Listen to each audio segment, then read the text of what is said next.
New tonight, dire predictions for the future of palliative care and hospice care.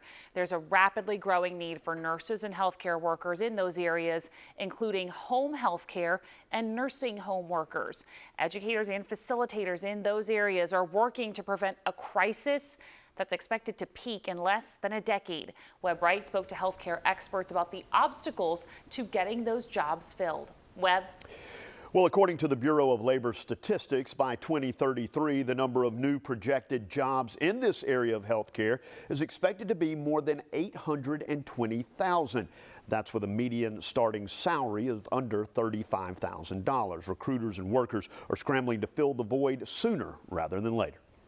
We have a large population that are needing hospice now and needing the education and especially needing placement. They are needing someone to take care of them, and their families aren't able to stay home with them. Educators say these jobs take an emotional toll with long hours. I think it's a sacred space, and also helping staff to understand that it does take an emotional toll when you care for dying patients every day. And so really focusing on things like well-being. How do we support our staff? How do we support their well-being? The recent so-called Big Beautiful Bill signed into law will force nearly 10 million people to go without health insurance by 2034. And providers worry those cuts may limit options for patient care. There's only one payer source that will pay for room and board, and that's Medicaid. And if you don't qualify for Medicaid, there is always a risk, some place for someone to go.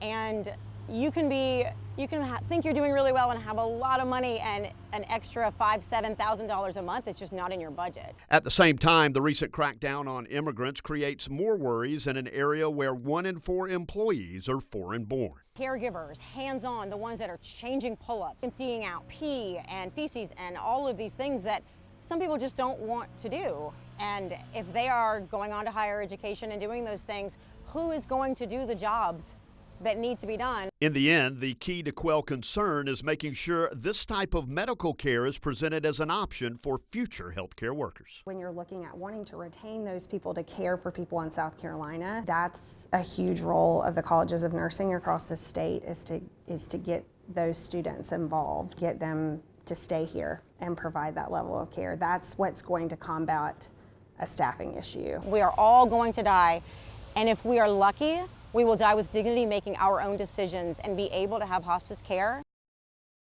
Now, MUSC says one of their goals on the education front is to make sure they continue to put more healthcare workers into the pipeline and give nurses a more diverse set of skills as they head out into the workforce.